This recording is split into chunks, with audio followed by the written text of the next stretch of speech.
Hello, everyone. We wait for everything to catch up. Well, in the meantime, while YouTube is still catching up, I'll go through who's in the chat. We have Cap'n Mac 82 tonight, Michael Tomlinson, Jesse Sowell, Eric the Mind Control Guy, Uncle Mike, James Los Angeles, Gary Guyman, Jesse Sowell, Jesse Meek, Robert Graham, Tim Allen, Squid Monkey, Michael J. Let's see. Oh, and YouTube just caught up. All right. We have Leonidas Alberia, Jonathan Stevie, Robert Graham, Vince Ruffalo. Sorry, guys. I'm exhausted today and my mind is not working very well. There we go. Fish, Golf, and Guns. Just Too Lazy. Paul Roam. Stevie 762. Ralph Reagan. Robin P. Tada. Hugh Galbraith. Sev Gunner 12F20. Q is in the house. Gene Young. Douglas from Pennsylvania. Mark M. Joseph Miller. Politically Confused Squirrel. Michael J. Tim, Michael Welford. Let's see. I'm trying to scroll and see who else is here. Let me just go to the bottom. That's easier. Ray Rodriguez, Brian McKnight. Trashman is in. Stuart Ulseth, Sean Marolf, John B. 9 Mills on Wheels, Mark M. I think I said that already. Carolina Infidel, the King of Ipswich. Let's see. Suburban Hillbilly, Pro-Life, Pro-Liberty, Danilo DeLucio, also from South Carolina. Well, hello there. Amber Renee says, how was that precious baby bump today? Oh, man, she's wiping me out today. I took a nap right before I came on, and it was not enough. It was not enough. Oh, Marcus Medanov, Richard Elb, Tango Chaser, CVA Buck, George Brown, Say No to It, Jonathan Peterson, JL Nomad, 0600, Tony, oh my goodness. Sabby, 1, 2, 3, 4, 5, 6, 7, 8, 9, 0, ASDF. That one I definitely do not remember seeing before. I would remember that. Dewey Knox, Dave the Skeptic, Maddie G, 89CH, the autistic veteran Robert Chappelle, Hayden Park, lots of people in today. Tennessee Beowulf, A Cyclone Steve, and all right, so we have Trashman's intro today. Live from the tropical storm state, it's the lady who will still have all her digits after the holiday, has a greater knowledge of things that I can't say on air than LAPD, and is shopping the air show for an F-15. And with that, here's Dolly. And the LAPD... I'm really disappointed that I didn't get that video out before I came on air today, but it's edited. It's done. It just needs to actually upload on YouTube. The short version is the LAPD accidentally set off some seized fireworks that they said were bought illegally. And in the resulting explosion in their mess up, an ATF agent got hurt, which is pretty funny. I'm not supposed to laugh at the pain of others, but karma? We like karma here when it comes to Alphabet Boys. And Eric Zalima says, woohoo, it's Friday. It is Friday.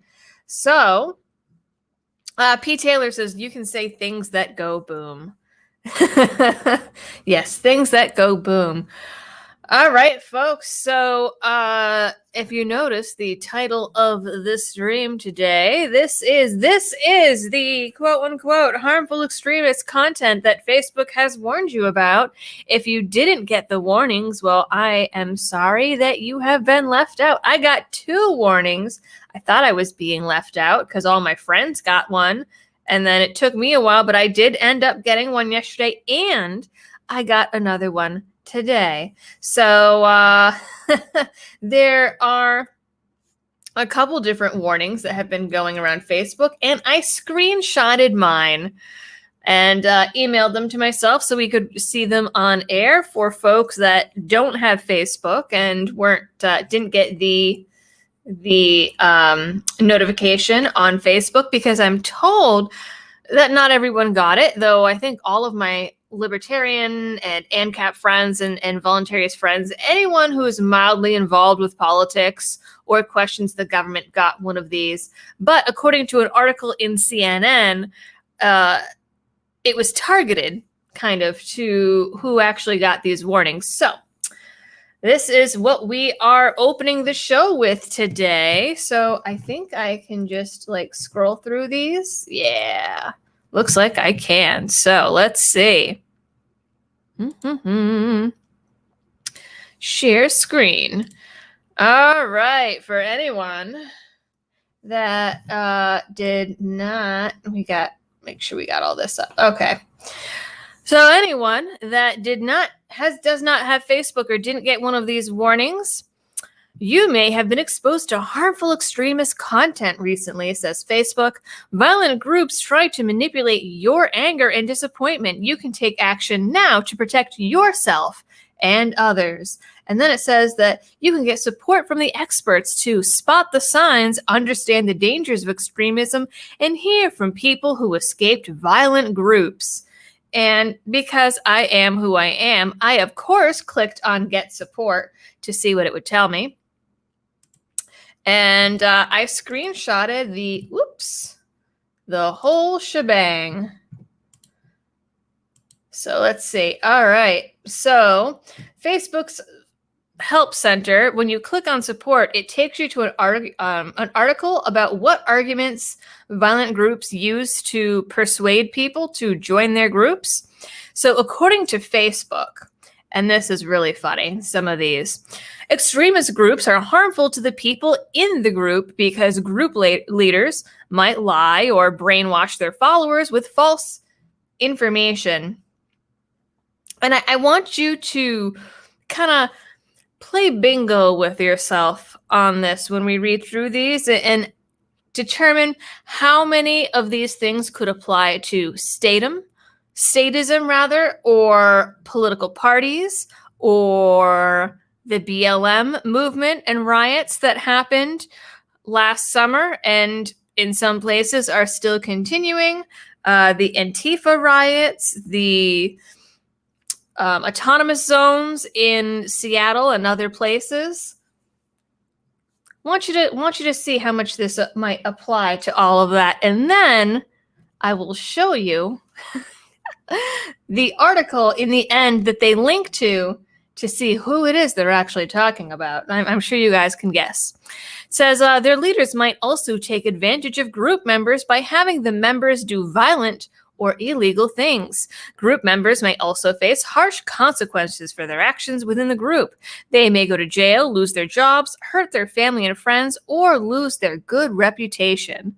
But there's good news, Facebook says. The good news is that there's hope. If someone you know wants to leave an extremist group, you can start by having an open talk with them about what is going on in their life. Use the following tips when having a conversation about this with your loved one.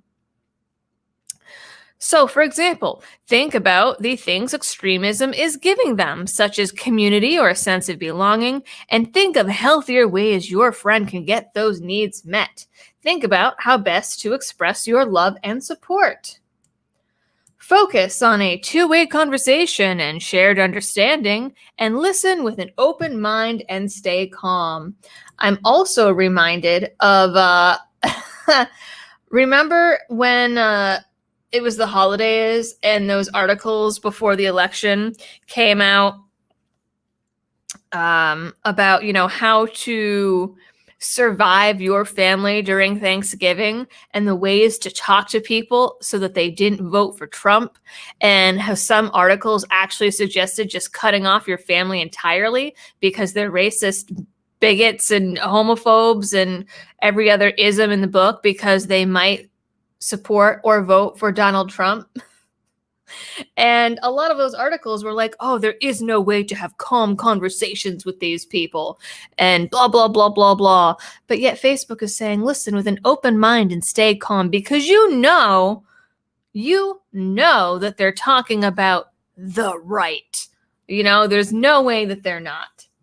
Facebook also suggests not to argue with these people and don't reduce your friend's identity to their involvement in hate.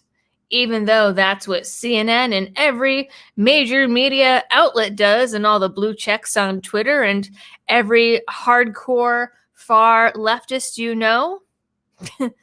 or have heard of, they all reduce people just to their political identity. Facebook says we shouldn't do that. And also, don't label them a radical extremist or racist, as this can make them defensive, even though that is exactly what Facebook is doing and Facebook has done for months. And by the way, didn't Facebook get caught tweaking their algorithm to actually promote arguments and promote political schisms and divides? Because that anger and negativity led to more views and use of Facebook? Isn't that a thing that happened? But they say if all of that doesn't work, you can get help from an expert or a counselor, or you can send this person to this group, Life After Hate, and you can reach out directly to that group. Now remember, Life After Hate, I did a video about AOC and how she was talking about how the federal government needs to fund re-education centers for conspiracy theorists and people on the right. If you guys don't remember this, there is a video about it on my channel. I did a video and it's literally titled AOC wants federal funding for re-education, blah, blah, blah. And what she was talking about, she said that the government used to fund these programs and used to have these programs and complained that Donald Trump took these programs away. In reality, all that it was there was a certain grant that was approved under Obama. For whatever reason, the funds never actually got divvied up and delivered. So they were still sitting in the little bank account when Trump came in. And all he did was he took some of those funds and chopped them down a little bit and divided them a little bit differently so that some of them went towards funding law enforcement. And one of the groups that did get cut, and the only group that got cut, was actually called Life After Hate, which is interesting that now Facebook is looping them into this thing that they're doing to quote unquote battle extremism. So Facebook says that they're working directly with Life After Hate to keep you safe. And then it directly links to a program that they have called Exit USA, which is a confidential intervention and aftercare services program that offers a way out of hate and violence that has supposedly helped 500 individuals and families leave hate behind. Now, how can this program help you or a loved one? Well, they have credible voices of former extremists trained with insights from mental health professionals. And they take into account people's social and mental health, their substance abuse issues, et cetera, et cetera. And then here's another article that they link in the Facebook Health Center or Help Center of what you can do to prevent radicalization. Now, This article is linked at the bottom of the original notification, but there's two notifications that have been going out. One is that you have been exposed to extremist content, which is the notification that I got. But there's another notification that other people are getting that, are you worried that one of your friends or family members is being radicalized? And both of those notifications link to this article about what you can do to prevent radicalization. And again, it talks about hate groups and how these people are lonely and isolated and feel excluded. And so that's why they're connecting to people in these hate groups. Now, which is funny because remember too, recently, there was a New York Times columnist that appeared on, I believe it was MSNBC. It was the woman who talked about her absolute terror and fear when she saw pickup trucks with American flags on Memorial Day. Do you guys remember this? I talked about it in one of the Liberty Minute videos for that week. And she talked about how we need to basically treat Trump supporters and conservatives as a cancer, and we need to isolate them and marginalize them and force them into the liberal Democrat way of life. And of course, when you say those kinds of things about a group of people, they're going to become defensive. And Facebook has promoted these same narratives in the past, but now they're saying, well, oh, don't do that because that's what's contributing to extremism. And these people will feel lonely or isolated and excluded, and that's why they're joining hate groups. So the left is theoretically, by, this own hypothesis, creating their own problem. It's kind of funny. But it says that people join these groups to have a place to feel like they belong. And then, oh no, they get pulled into violence and hate with false promises of status, power, and protection. The attraction can be even greater for anyone struggling with their personal and professional lives. So how do you know that a loved one, is at risk? Well, it's hard to know if someone's a part of a hate group because they don't openly talk about it. So, well, gee, that kind of gets into like dystopian wrongthink here. If you don't know for sure that someone's part of a hate group because they don't openly talk about it, so we just have to guess about it because they might do some of the things below. If they've joined an extremist group, the more signs that are present, the more confident that you can be of their risk. They may do the following: say discriminatory things. Oh, it sent these out of order. Bum. That's disappointing. Here we go. Here's the other one. So they might say discriminatory things. They might show unusual signs or amounts of anger or aggression. They discuss or obsess over violence or conspiracy theories. They spend unhealthy amounts of time online. I like this one. Get tattoos of extremist symbols. I have this article for you guys too of what these extremist symbols are. And they share memes or videos with extremist symbols. And they often have depression, suicidal thoughts, and stress. And again, this sends you to the Life After Hate group. And it's really disappointing that these sent in my email out of order. But it also, there's a section about violent groups. And now this one I think is particularly relevant to what was happening last summer.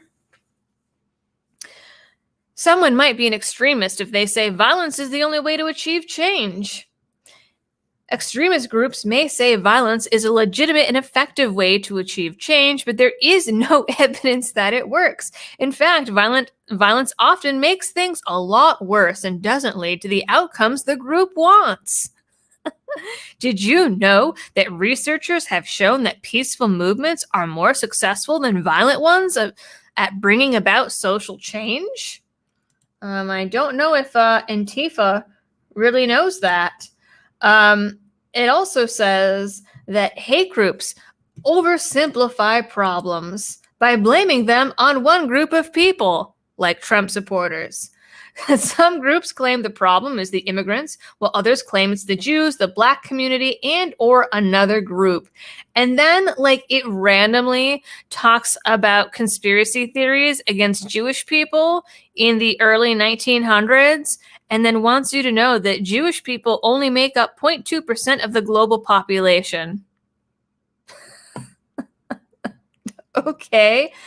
And then again, a link to the Life After Hate group. It's really, really bizarre. And then there's a little tidbit, some story about some guy named Frank that was a white supremacist and how he was able to leave his Nazi group. And it reminds you that violence is against the law and that you can risk your freedoms and your job prospects and relationships if you resort to violence. And then there's a section about minorities and how the founding fathers supported immigration. I mean, all of these are definitely tailored to things that they think is conservative talking points. And now let me pull up the article that they link to really quick when they talk about the extremist symbols that people might get tattoos of. And that is this article right here. The Center for Analysis of the Radical Right's Guide to Online Radical Right Symbols, Slogans, and Slurs. Because apparently extremism and violence are only tools of the radical far right. And the left never uses them ever. And there's no such thing as a hate group or extremist outside of conservative thought, according to these people.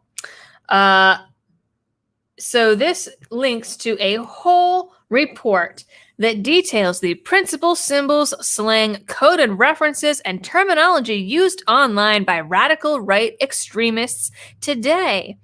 And here is the full report, which is 88 pages long. So we're not going to go through the whole report, but I don't know, if you're feeling spicy, you might want to look at it. So I will drop it in the chat there. But let's hop over to the symbols page here. Some of this stuff I've never seen ever, but swastika, okay, that's pretty legit. But then the skull face mask, I don't really know what that's about. I have seen plenty of bikers randomly with that. I mean, you can buy it on Amazon. This one I've seen talked about before, the Black Sun. The Celtic cross. So growing up in Massachusetts and living around outside Boston, there's a lot of Irish people. Some of them have Celtic crosses because they're Irish. Apparently that's bad. The Confederate flag. The Kekistan flag, apparently, is a reworked version of the Nazi war ensign. A lot of this stuff I've never even seen before, but there we go, Pepe the Frog. This is what I was looking for because I knew this was on the list. So if your friend shares a meme with Pepe the Frog on it, then they are an extremist and you should report them to that anti-hate group and get them in with a counselor so they can get out and stop committing violence. And then, all these other runes and things like that. I'm willing to bet the Gadsden flag is on here somewhere. Oh, I'm surprised it isn't, but there's key languages and acronyms and phrases, and it doesn't have pictures of all of them, but I mean, the list is quite long. Look at this, globalist. Anyone who uses the term globalist is apparently a Nazi because it means Jew or Jewish. I was not aware of that. Like, I always thought that the term globalist meant like the politicians and the central bankers and all of those like upper echelon of people that want like a global government. Kind of like what's happening right now with Joe Biden and the 130 countries that are signing on to a global minimum corporation tax, for example. I never heard of this being used exclusively to talk about Jewish people. Also on here somewhere is the OK symbol, which someone in the chat mentioned. The guy on Jeopardy got flamed for because he was holding up 3 fingers, and people said that that was a white power symbol. I mean, this goes on and on and on. Talks about Holocaust deniers, incels, pickup artists. Like, what? How is someone bragging about being a pickup artist? Like, how is this a radical right extremism thing? Wasn't there a whole book? There's a whole book called The Game that's about this, and like, you know, it's kind of fucked up, you know, but still, if you are a pickup artist or talk about pickup artist things, you're apparently a radical right extremist. If you talk about alphas or betas, because apparently the misogynistic extreme right movements are one and the same. I mean, this is so ridiculous. Incel mass murders. I mean, this is just ridiculous. Anyone who's a materialist or is against materialism, so all of your hippies and a lot of these like hardcore eco lefties that are against materialism apparently are somehow part of the radical right. I don't know, racial differences. Like, this just keeps... If you talk about George Soros, some of these are really, really reaching here. Absolutely ridiculous. So, and there's also another report by The Independent here. And if you scroll down, they also have articles about the militia movement, which is, you know, part of the radical right, according to this group. Populism is a part of the radical right, according to this group. It's conspiracy theories. If you're against the mask mandates, Eamon Bundy, like, it's just, I'll include this article in the chat for you guys as well. So that is the stuff that Facebook wants to warn you about. Now, remember how a few weeks ago, or maybe it might have even been last week. Time doesn't always particularly exist for me currently. But remember how last week or the week before, in my Liberty Minute video, I talked about how a White House official said that Biden had a plan and they were going to create, quote, new pathways so that you could report friends and family members who you were afraid were being radicalized. And it was to combat, like, new ways to combat extremism in the US and domestic terrorism and all that. And they said they were going to use big tech in order to achieve this. So the assumption would be then that maybe this is the rollout of this. Well, according to CNN, it's not, which is kind of the scary part. Where is the article? Here we go. According to CNN, it's not even part of that program. It's part of Facebook's own thing that they're doing on their own under pressure from other people. Remember how there was all the complaints about how it's Facebook's fault that like Trump won the election and all the political ads on Facebook and how Facebook was promoting conservative content and so they were promoting hate, blah, blah, blah. This is apparently in response to all of that. This isn't even the government program yet, which is kind of terrifying. So according to CNN, Facebook is testing these new prompts that ask users if they're worried a friend is becoming an extremist. Some Facebook users in the US are being served a prompt that asks if they're worried that someone they know might be becoming an extremist. Others are being notified that they may have been exposed to extremist content. It is part of a test the social media company is running that stems from its Redirect initiative, which aims to combat violent extremism. Andy Stone, a Facebook spokesperson, told CNN. Screenshots of the alerts surfaced on social media on Thursday. They say that Andy Stone says this test is part of our larger work to assess ways to provide resources and support to people on Facebook who may have engaged with or were exposed to extremist content or may know someone who is at risk.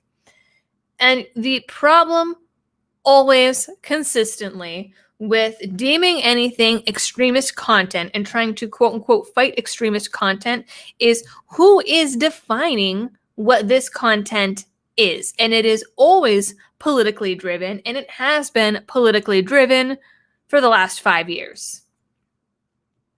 They say that they're partnering with academic experts and NGOs to serve people more in the future. And so this, it talks about the alerts, whether someone you know is becoming an extremist, or if you've been exposed to someone or something that was extreme. And then the support page that it redirects people to. The Facebook spokesperson also said that the company is directing users to a variety of resources, including Life After Hate, an advocacy group that helps people leave violent far-right movements. Over the last several years, Facebook has come under intense scrutiny from critics for not taking enough action to curtail extremist content on its platform. In 2020, for instance, the company was criticized for failing to shut down the page of a militia group that urged armed citizens to take to the streets of Kenosha. The company has also repeatedly promised to do better at stopping the flow of misinformation and conspiracy theories. Facebook's independent oversight board even urged the company in May to investigate the role its platform played in the January 6th insurrection. And so this whole thing about extremism and getting support for extreme content and reporting friends or family members to these anti-hate groups is part of their response to the events of 2020, the January 6th insurrection, and complaints about the roles that they played, supposedly, in Donald Trump winning the election. And like I said, the scary part is that's not even, as far as we know, the government program yet. So we don't know what those new pathways that Biden's administration are creating, what they are, what they entail, and how they will use big tech like Facebook and Twitter beyond what is already happening. This is some dystopian 1984 crap. Let me tell you that. I see that we have got a bunch of super chats that came in, so let me dive into those. Let's see. Aaron Miller, thank you for the donation. Sean Marolf says, congrats to you and your hubby. Buy the little one something nice. Thank you. Thank you very much. Christopher Danielson says, I'm left out. I've been perma-zucked since October. I mean, you might be lucky at this point. I know a lot of folks that have left Facebook, and for good reason. And it's really tempting, honestly, even for myself. But if I left Facebook, then, you know, the Liberty Doll page would also go. And so people wouldn't be able to watch the live streams over on Facebook. And not that Facebook really even lets you use pages properly anymore. Back in the day, Facebook pages was the way that you got your content out to the world. Now they make you pay like $5 to show it to 100 people or something stupid like that. It's really, really ridiculous. It's their way of trying to make money and get more ads out there and things like that. So, I mean, I suppose I understand it from a business perspective, but it is a system of theirs that is very, very broken. But nonetheless, I have built up like this community of friends on Facebook, and that's really the only place that I have access to this community. It was, my goodness, a friend invited me to like a private group for libertarians in the Massachusetts and Rhode Island area in like, I don't know, 2012, maybe. And the group grew and grew and grew. And some of my best girlfriends are from there now. And like we have a group chat on Facebook Messenger, but it's become such a networking tool for some of the like-minded individuals that I know that it's really tough. And, you know, I have so many photos stored on there and things like that on my personal page. Like Facebook has definitely put itself in a position to be one of the primary communication tools of, you know, the 2000s, and now is turning around and doing the dystopian thought police thing. I don't know, man, but there's a lot of people now that with this are leaving Facebook, and every time a big tech company does something like this, they lose more people and they lose, therefore, more money because less people are seeing ads and clicking on ads, and so less companies are going to pay to have ads on the site, but also we are the product. Our data is the product. And with less people, there's less data, there's less product to sell, right? But then at the same time, we have things like Parler that gets totally nuked when big tech perceives it as a threat in any way. So it's tough because social media has become the modern day town square. And they are simultaneously pushing people out of it with their own extremist crap, right? Like, you know, telling people to report on their friends and family members because they might be radical or extreme, and giving these completely made up definitions of what that is. That in and itself, that is extremism. So they've made people dependent on these platforms because that's really the only way for a lot of folks to interact with their loved ones, their friends, their family, their local politicians, their police departments, fire departments, getting their news, things like that. It's become the town square, but they're pushing people out of it. And it's just, it will be interesting to see how far this goes. I saw an article recently that talked about the content on Twitter specifically. And it said something like the most popular tweets are by blue checks that are usually liberals, and that the people that get the most likes and shares and interaction and things like that on Twitter and go viral the most are some of the farthest left people. And while these people make up the bulk of Twitter, they actually only represent something like 2% of the population and their political views. Something like that. It was a really strange number. It's like, okay, they take up 90% of Twitter, but if you compare it to real world metrics, they're 2% of the US population, which is crazy then that 2% or whatever small marginal number it was really small. It's crazy that that tiny little percentage of the population is what's driving what we see in legacy media, is driving policies like this from Facebook, is driving what we see the Biden administration talking about of like these new pathways to fight domestic terrorism, is driving all of these policies and procedures that tech companies and corporations and governments are putting in place because they go to social media to watch the trends, right? And again, that's some minuscule percentage of the population.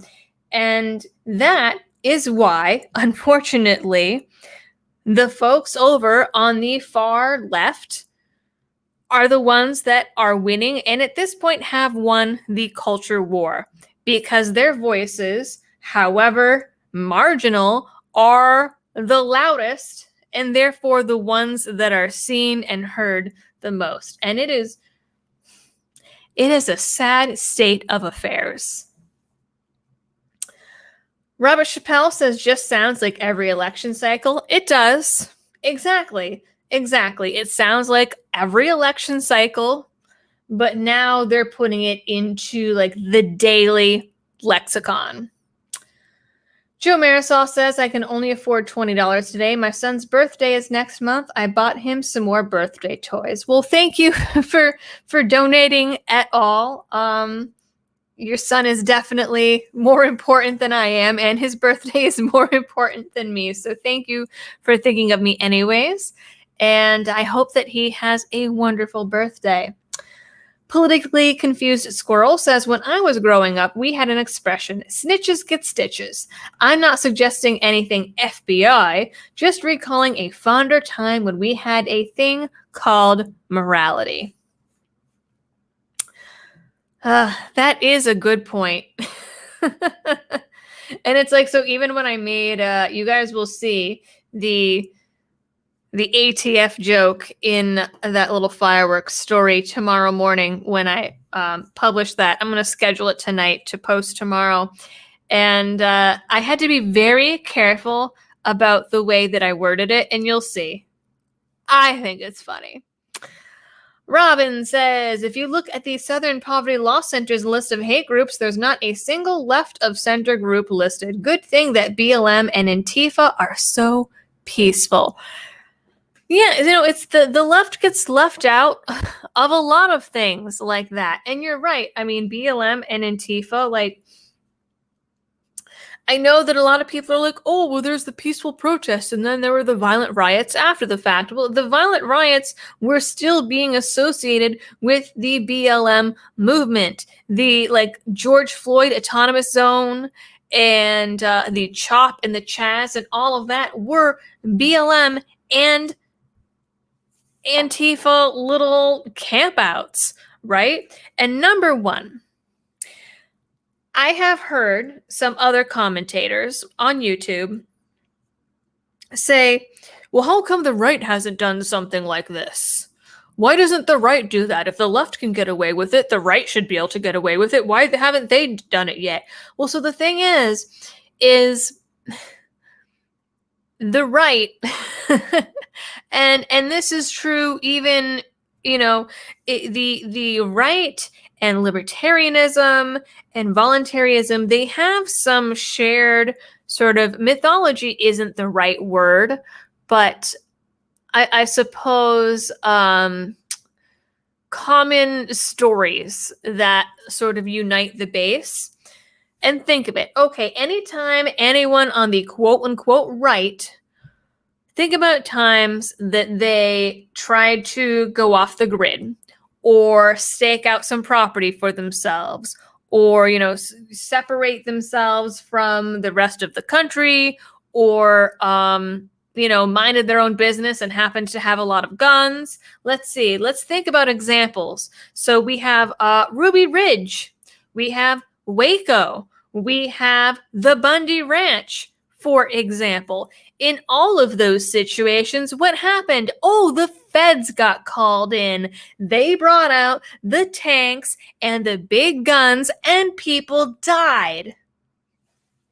That is why you don't see the modern right or modern libertarians doing things like that, because you would need so many people coming together at one time that they just couldn't be outmanned and outgunned, I guess. And because anytime the left does it, oh, well, they're peaceful and we're just going to leave them there and let them do their thing, even if they're burning down buildings and, shooting at cops and taking over businesses and looting and rioting. Well, they're the peaceful ones, but, couple of guys take over a little ranger, an unoccupied vacant ranger station over a land dispute about land that their family has been on for generations, but BLM, Bureau of Land Management, doesn't like it, and they send in tanks. We had Waco. Granted, yes, they were a crazy cult, but they were off on their own, not hurting anyone else. They were just, let the cult do their own religious culty things, whatever. If the guy wants to have 20 wives, the people there are consenting. I don't know. It's none of my business. And the government is like, oh, but they have guns. Let's burn them all down. And let's totally destroy their compound, kill them all, and then take pictures next to the burning bodies of children. Oh, there's a guy up there's a guy up in Ruby Ridge in a cabin by himself. Oh, well, let's shoot his kid and his wife. Oh, man. That's what happens anytime the right tries to stand up for anything. And, even we look at the so-called insurrection on January 6th. The insurrection that the Biden administration and the squad and all their little friends say almost took down the U.S. government and destroyed the country. Meanwhile, while Biden is like, oh, well, all these gun owners, they would need nukes and F-15s to take on the government. And yet you were cowering in the rows of seats in the Senate chamber. But anyways, this so-called insurrection, right, as horrible and violent and terroristic as they say that it was, you had a dude that was basically furry cosplaying, right? Going to jail and demanding organic food and calling himself a shaman. No one died as a result of the insurrection except for Ashley Babbitt, which was a woman who was there and shot by Capitol Police. Only person that died. No businesses got burned down. Nothing in the area was looted except for Nancy Pelosi's office, supposedly, which they still can't find the laptop. And that was it. And yet, BLM and Antifa roll through Portland or Minneapolis, and even a year later, Those areas are completely destroyed. Those businesses are gone and haven't been able to recover. And yet, to my knowledge, the folks on January 6th barely even left trash behind. Like, it's so ridiculous. Ugh. That was a rant in and of itself.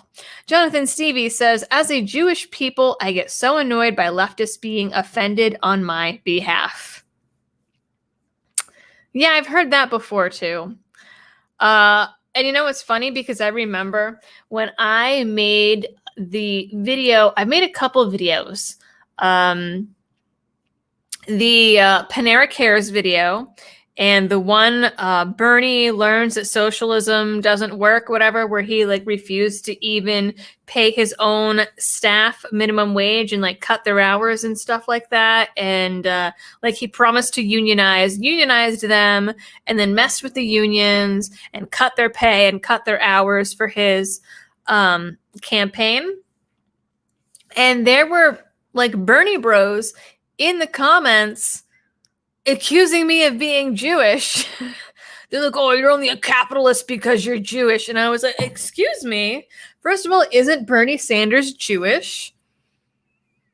Kind of weird. And like they get so offended and are like, oh, you know, you can't pick on Jewish people. And I mean, you shouldn't pick on people based on their religion or race or ethnicity. Because I mean, I don't know. It's just in poor taste. Personally, I think. I don't do it. Other people can do what they want. But anyways, they're like, oh no, anti-Semitism is bad and blah, blah, blah, blah, blah. And we have to stop the Nazis. But then we're like assuming I was Jewish and then being mean to me about it. Like, okay. A lot of hypocrisy there. I think they doth protest too much. Leonidas Elberia says, for Liberty Babies Trust Fund. Well, thank you very, very much. Jesse Sowell, thank you for the super sticker. Kung Fu Chinchilla says, I love your show. I can't believe the first time I've ever gotten to go live. I have to leave already. Oh, I've been watching all of you chat back and forth for over a year and feel like I know you all. Oh, I'm glad. I have to say, I think that it's so amazing, and I'm so impressed and like touched at the community that people have built up in the chat. Like, I think it's so cool. Honestly, like I get emails from people sometimes and they're like, oh, you know, I saw that so-and-so hasn't been in the chat in a while. Like, oh, I'm going to check in on them. Or, you know, I don't know, just talking about like the friendships that you guys have developed and the community that you guys have put together. And I think it's so cool. It's so cool. But I'm glad you got to be here for a little while. Sorry that you had to leave already. Mr. Robert Pilot says, check email, please. And happy 4th from this veteran Marine. Well, thank you. I will check my email.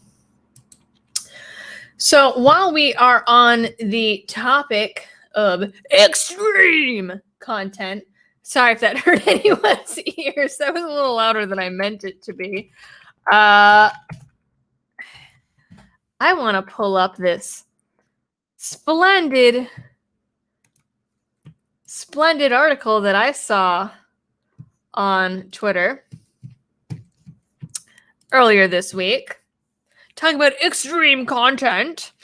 This was printed in the Washington Post and got a really glorious ratio on Twitter. Honestly, check this out. They say, yes, kink belongs at Pride, and I want my kids to see it. Children need to know that they can make their own ways in the world. Now, before I get into the article, the one thing that I can say, you know, if you want to have pride parades, I don't care. If you want to go to kink events, I don't care. I'm a libertarian. I very much subscribe to what other people do in their free time is none of my business, so long as it's not hurting anyone else.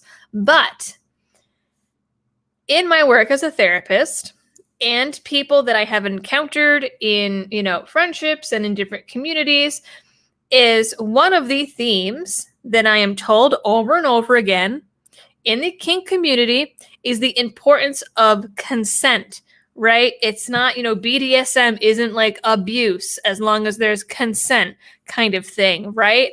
All these like, I don't know, weird fantasies or things that people do.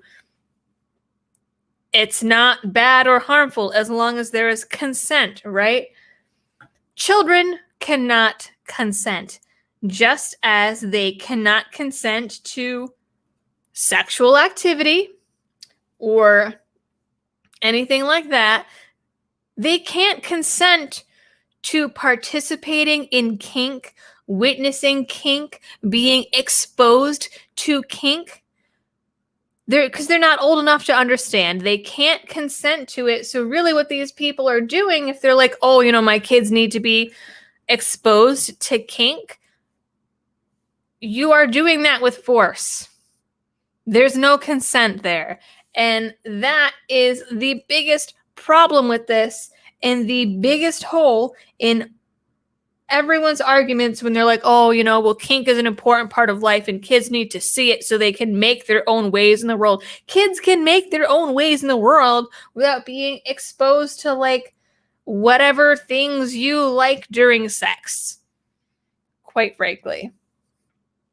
And not to mention, there have been studies that have shown that intimacy issues and sex addiction and all kinds of things later in life, and problems in relationships and all kinds of like psychological issues can be traced back to one of the risk factors is early exposure to sexual content and sexual behavior. There is research on this. It's been known in the psychological community for quite some time. Just throwing it out there. So this is by Lauren Rowello, whoever she is. She says, our family often took the train into Philly, but as we rode across the bridge to attend the city's Pride Parade 5 years ago, my wife's leg bounced with a nervous jitter. She squeezed my hand, worried that she might run into a colleague or be harassed by a stranger. My wife is trans and wasn't out at the time, so she typically only expressed her authenticity in the privacy of our home. That morning, she wore a green skirt and light makeup, brushing her hair all to one side. Even though we'd attended pride marches and protests in previous years, that day was our first celebrating openly as a family. And I also want to point out, like, kink is a, community and a thing that it does transcend all sexualities. Like, kink is not just a trans thing or a gay thing or a lesbian thing. I have worked with plenty of straight individuals who are into kink. I know plenty of straight people that like some kinky stuff. Like, this isn't something that's exclusive to the LGBT community or pride. And it's weird to me. Like, I understand people, their sexual orientation being part of their identity. Like, okay, sure, you are gay, you're lesbian, you're trans, it's part of your identity. That makes sense. But when people, like, I don't know, take things like, I don't know, the fact that they like kink or like suck pigs or whatever they're called now, and they say that that's part of that's their identity, that's who they are as a person. And so if you don't want your kids to see kink, then you are erasing like a whole umbrella of people. I mean, that's pretty ridiculous. I think, I'm not, the fact that I make YouTube videos is not my entire identity as a person. If you think YouTube is stupid, you're not erasing me as a person. And it's weird the way that people mix up their belief systems and think of it as their identity. Do you see what I'm saying? So she goes on When our children grew tired of marching, we plopped onto a nearby curb. Just as we got settled, our elementary schooler pointed in the direction of oncoming floats, raising an eyebrow at a bare-chested man in dark sunglasses whose black suspenders clipped into a leather thong. The man paused to be spanked playfully by a partner with a flog. "What are they doing?" my curious kid asked as our toddler cheered them on. It's kind of weird that a toddler is cheering on someone getting spanked too. That's kind of weird. That's a form of discipline that I don't agree with anyways, but regardless of that, it is typically something that happens in the privacy of your home. And it's weird if you do use it as discipline and your kid is cheering when it's happening to other people in public. That is a little concerning to me. The pair was the first dozen kinksters who danced down the street, laughing together as they twirled their whips and batons, some leading companions by leashes. At the time, my children were too young to understand the nuance of the situation, but I told them the truth. If your children are too young to understand the situation, that's not something they should be exposed to. At least when it comes to anything within the realm of sexual activity, is my opinion.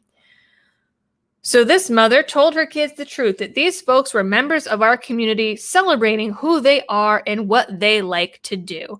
That is such like an oversimplified explanation to kids. And then kids are going, like, if you say that this is just who people are and what they like to do, like, kids are going to interpret that in different ways that aren't necessarily appropriate. Kind of like, so think of, if any of you have had children, you might notice this phenomenon. So the way that kids learn and their brains initially sort things, right? They see a picture of a dog and you say, doggy. Well, what happens the next time they see any four-legged creature? They see and assume it's a dog because they have learned that dogs have four legs. They might see a cat or a cow and say doggy if they haven't learned the other words yet, because that is how children learn. They build up those associations. And so if you have a toddler and you're saying, well, this is just who people are and what they like to do, then they're going to think that it's okay to like run around and spank people and think, see what I'm saying? Like, children, they're not going to be able to, as they said, understand the nuance of that situation, and that it's like private activities that require consent and stuff like that. I don't know, man. I don't know. And this woman's argument, one of her arguments, is that there's always a debate about whether or not kink belongs at Pride. And part of her argument is that, well, the kink community has participated in Pride ever since its inception, and it's risking their jobs and safety to be authentically themselves in public. Twitter users argued that that Pride is a highly sexualized experience that children should be shielded from. Thousands of users supported these posts, claiming that kink at Pride crosses a line because minors also attend events. I agree that Pride should be a welcoming space for children and teens, but policing how others show up doesn't protect or uplift young people. Well, then the issue isn't like stopping adults from going to Pride, but if you know that kink is a part of Pride, don't bring your toddler to Pride. If you yourself say that they are too young to understand the situation, or that your elementary school kid is too young to understand the situation and they do not belong there, find a babysitter. Like, the issue isn't that you are a trans person or gay person or lesbian person and you're celebrating Pride, because, I mean, there's a lot of stuff that comes along with Pride. Stonewall and overcoming persecution and all of these things. I get it. I completely get it. I have no problem with pride parades. I know some people do. I don't care. But the pride parade isn't the issue. It's, exposing your kid to adults spanking each other or walking people around in leashes while in fetish gear and being like, well, that's just who they are. And that's what they like to do. And using that as a teaching moment for kids while also acknowledging that they're too young to understand. It's kind of it's a weird situation. And she says that it means that we're policing how other people show up. Well, I mean, again, if you don't want to police how other people show up, then don't bring your 2-year-old or 3-year-old to Pride. Simple as that. Maybe, once they're teenagers or something. And even that, I'm like, I don't know. But if that's what you do in your family, okay. But like a little kid.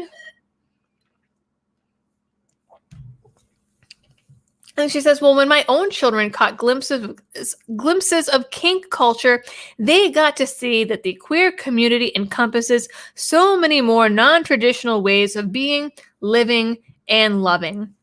That is a lesson that you can teach your children without exposing them to BDSM. Like, the two things are not mutually, the two things can be separated. They don't have to be mutually inclusive.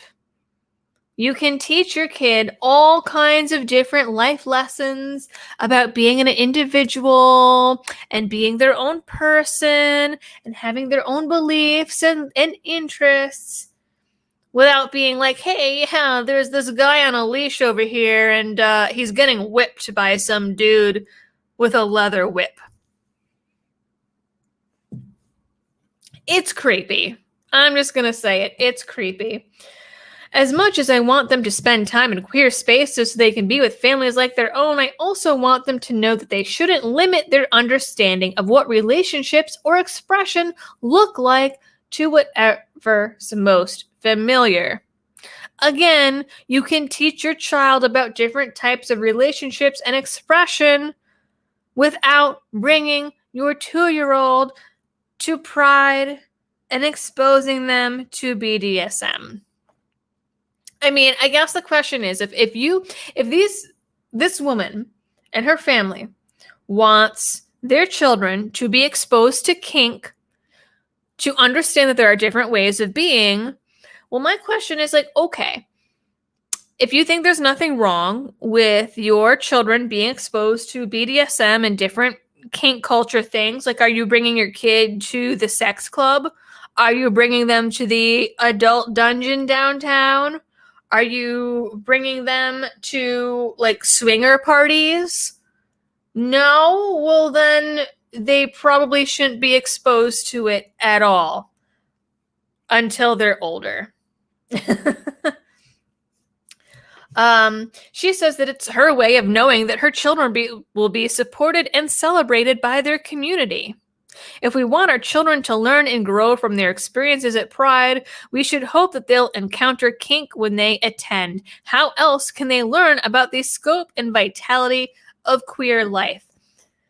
They don't have to learn it when they're 2 or 3 or 5 or 7 years old. That is too young. Anti-kink advocates tend to manipulate language about safety and privacy by asserting that attendees are non-consensually exposed to overt displays of sexuality.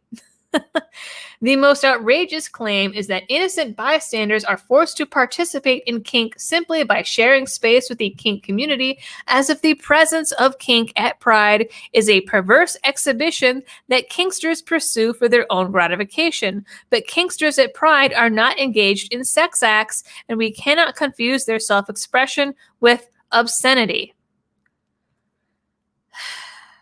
Obviously, I don't agree with that argument. As I opened this segment, the thing is it, it's not talking about innocent bystanders. If adults go to a place where there's a pride parade, like they should expect this to happen, and like maybe they don't want to see it, but they're adults that went to a pride parade. It's the issue that children specifically, who, as this author said herself, do not and cannot understand all the nuances of the situation. The issue is children, not innocent adult bystanders. It's children. She says if all of this, or she says that it muddies the seriousness of other conversations about consent. So consent is apparently only serious when it doesn't involve kids being exposed to kink. If all this sounds familiar, she says, it's because anti-kink rhetoric echoes the same socialized disgust people have projected onto other queer people when they claim that our love is not appropriate for public spaces. And she says that having kink at Pride is queer people's freedom to be themselves, and it should not be contingent on non-queer people's freedom from exposure to it. But again, we're talking about children, not other adults. And this just goes on and on. Children who witness kink culture are reassured that alternative experiences of sexuality and expression are valid no matter who they become as they mature, helping them recognize that their personal experiences aren't bad or wrong, and that they aren't alone in their experiences. Any sentence that says children have to be reassured of their sexuality, again, children cannot consent. They do not understand. As kids get older and are like teenagers, if they want to seek it out on the internet, if they want to ask their parents questions, if they want to ask to attend Pride so they can see those things, that's something totally different. She's talking about her toddler. I don't know necessarily if her toddler needs to be assured of his or her kink sexuality. So I'm going to put this in the chat for you guys because I just can't. I can't even. That's pretty much the end of the article. It says if we're afraid to talk about kink with our children, we prioritize the status quo, and we sanitize and censor their access to appropriate and normal self-expression. Again, talking to kids about kink is totally different. I mean, I don't really think you should be talking to kids about kink until they become sexually active or something, but there's a difference between talking about it if kids ask questions or have curiosity or like, I don't know, they are little adults, as opposed to, again, her toddler that is cheering on grown men leading each other around on leashes and spanking each other. And I would say the same if it was a woman leading a dude around on a leash and spanking him. I would say the same thing. I would say that I don't think that that's something that a toddler needs to be exposed to. Again, it has nothing to do with the genders involved, the sexualities involved, anything like that. It's the fact that that is, a sexual activity that children can't consent to. And for them to say that it's not a sexual thing, well, then why is there porn of people just like spanking each other and stuff like that? Clearly, if it exists in pornography, someone somewhere thinks that it is a sexual thing and views it as such. And that's not something that little itty bitty kiddos need to be exposed to. But if you disagree with this, you are the extremist that Facebook is warning people about. Oh my goodness. I know that there were some super chats that came in about this one. I saw some of them coming. So I see someone saying that they can't wait for this this year to end. I mean, it's not just this year. This is going to be keep on going. Mr. Rover Pilot sent a little wink face. Thank you. Ricky L. Hendricks says, care cops would ask elementary students if they ever seen a particular item, and the cop would hold up a small pot pipe, and the kids who raised their hands, parents got busted. Yeah. There is definitely a thing about using children to snitch on people. It happens. It's a tactic that has been used before. Archeon, I think that's how you say that, says, congratulations on the baby. I feel left behind in life, and I hope someday I can have a family too. Well, it happens in everyone's own time. It was planned, but it happened faster than I thought that it would. Much faster than I thought it would, which is a good thing. It's a really good thing. If I want to have a big family with lots of children, it means I'll be able to pump them out a little bit faster. The little Liberty assembly line. But, I do think that it's really telling that it's something that my husband and I had talked about for a while. And then we moved to South Carolina, and then boom, it happens right away. I think that our bodies know when we are in a place where we're like ready to handle it or feeling comfortable to handle it. And I think that really plays a large role. Even though we had talked about it, like I didn't want to raise children in Massachusetts, and there was too much stress in Massachusetts. It just was not a good environment. And I think that on some level, our bodies knew that. And I've heard stories like that before. Robin says, I just want to know if an 80% nuke requires a tax stamp. I would guess that it probably does. Jesse Meek says, to make certain I don't treat any unequally, I just treat everyone like crap. It's my Zen place and just makes me smile. Dudley Deplorable, thank you for the donation. Archeana also says, that one came through twice about congratulations on being pregnant. Well, thank you twice. Q says, should I bring D&D stuff to this dungeon downtown? I mean, you might get some weird looks if you do. Jesse says, I've never understood why these things are allowed. My basic life litmus test is to ask myself if reverse would be acceptable. Gay pride parade, straight pride parade, BLM, WLM. I mean, I think that's a really good, I think it's a pretty decent litmus test, actually. And that was a thing that we saw a lot last year, where people were like, "Oh, well, you would be mad if so-and-so substituted white or Jewish or this or that," and like people would be upset. I mean, I don't think that it's necessarily like wrong to be proud of like your heritage and what your family went through, or a collective like nation or religion or anything like that went through. Like, if that's your thing, man. Who am I to judge? But I mean, I think that if straight people were walking around doing like kinky stuff in a parade, there would probably be a lot of people clutching their pearls.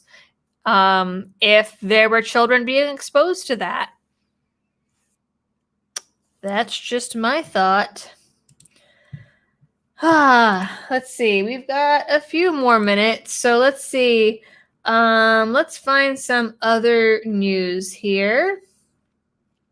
We have all kinds of stuff. So, people are not happy with Biden over how he is treating crime.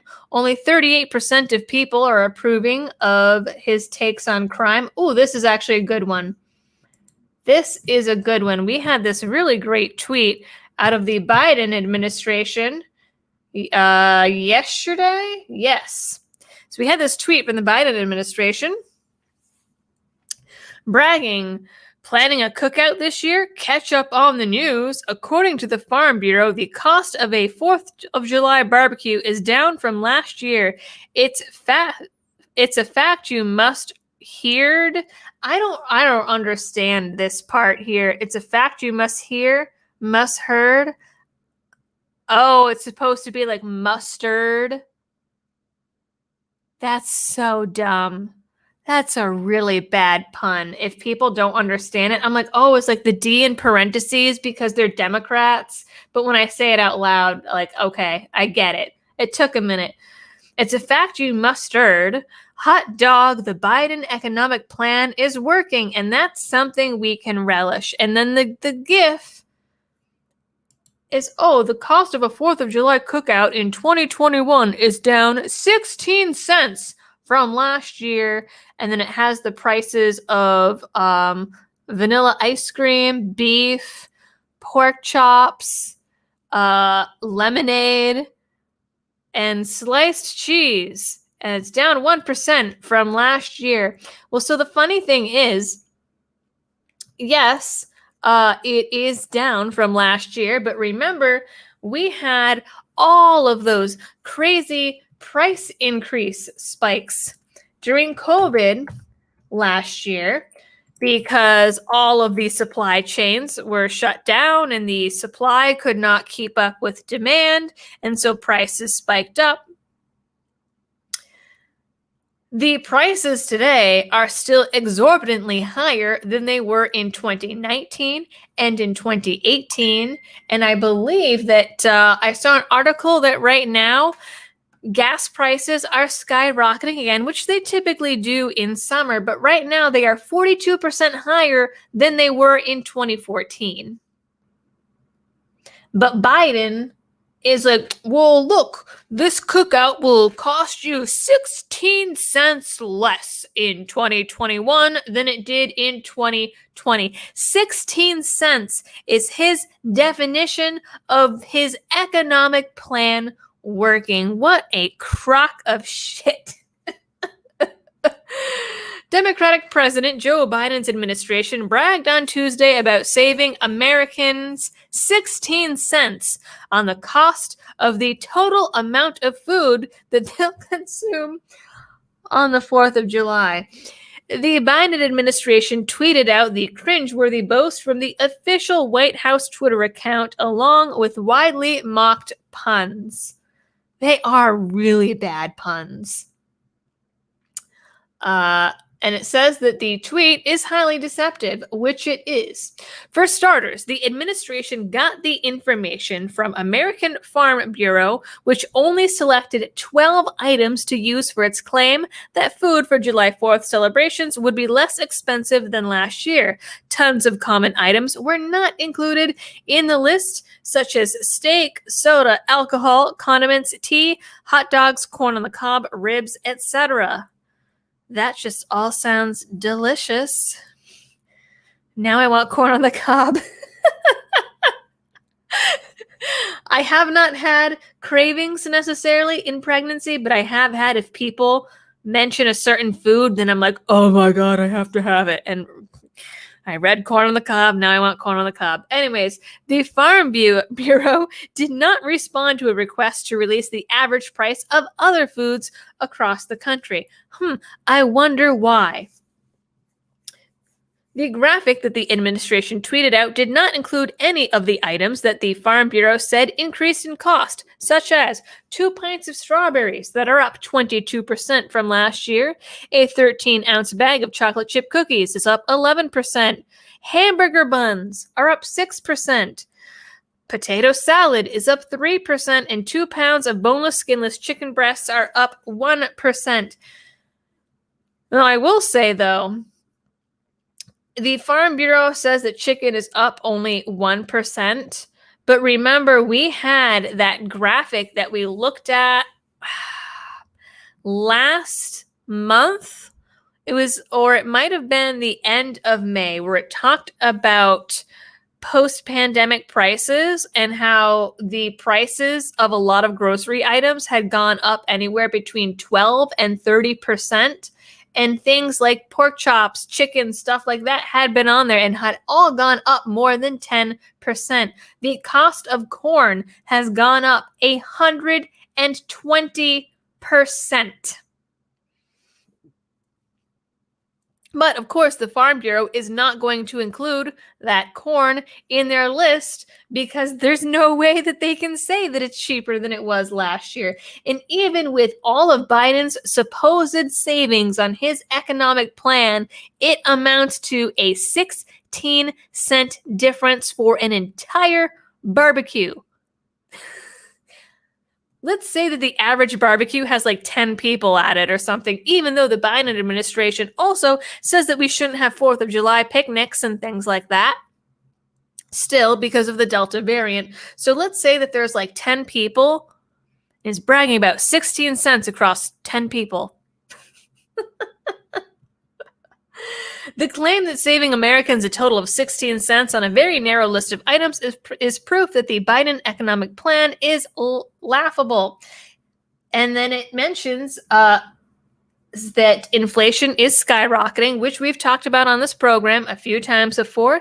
The economy has a record high quit rate. Millions of Americans could soon face evictions, and Biden has suffered numerous disaster job reports and numbers. Even the most recent job report, they talked about adding like 800,000 jobs or something like that. I think it was like 835,000 jobs. It is still well below his projections for jobs.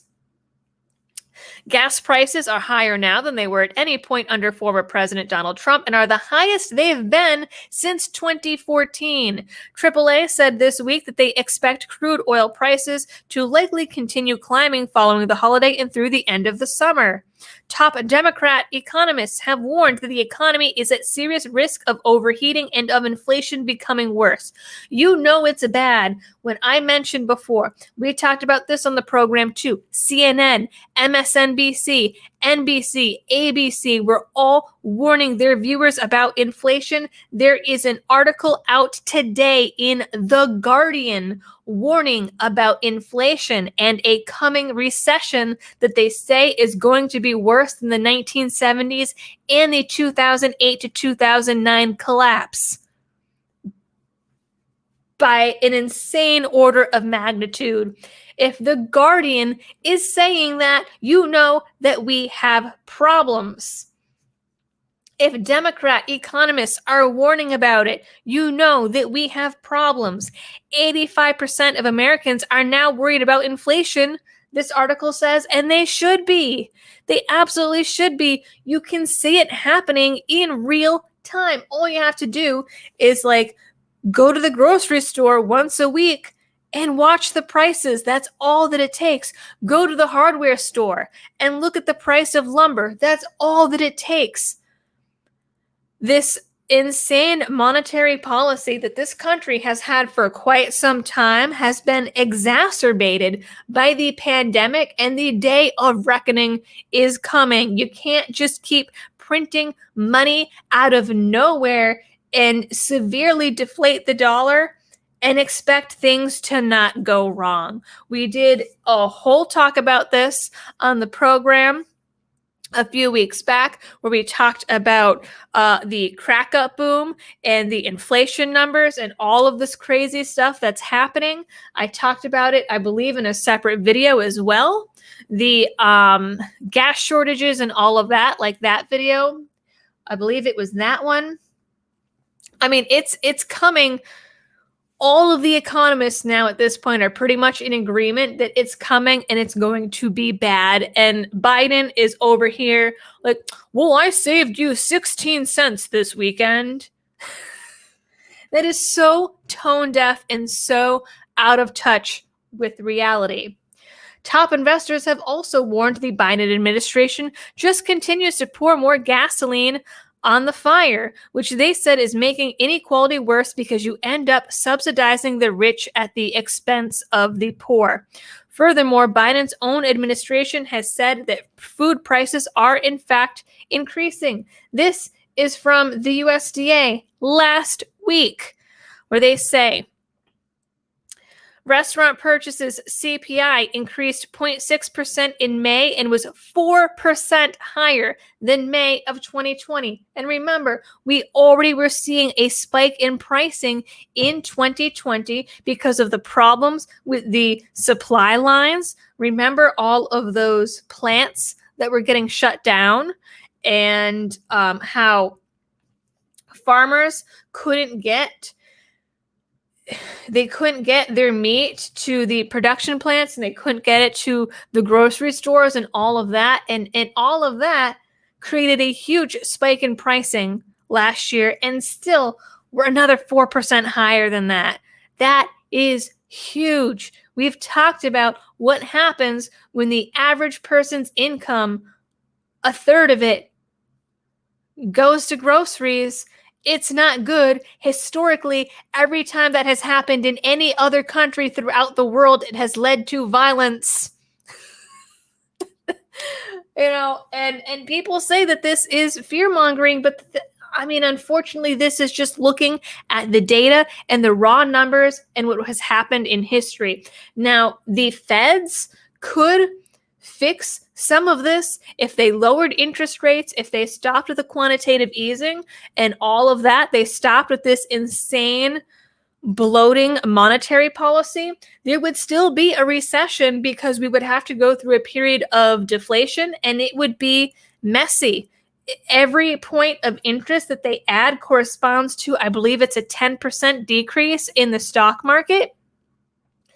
And what led to the crash in the 1920s, it was a loss in the stock market of like 20 or 30%. It was not huge. So they could stop this and it would still hurt, but not to the degree that it will if this policy just keeps going and allows to continue on the trajectory that it is.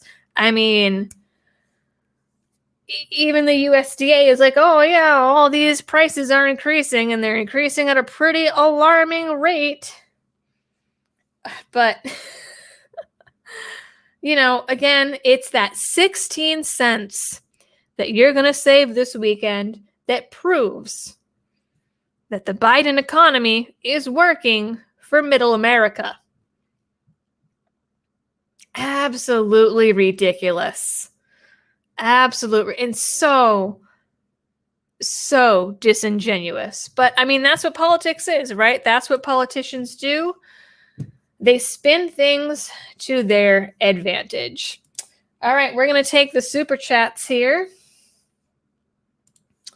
Let's see.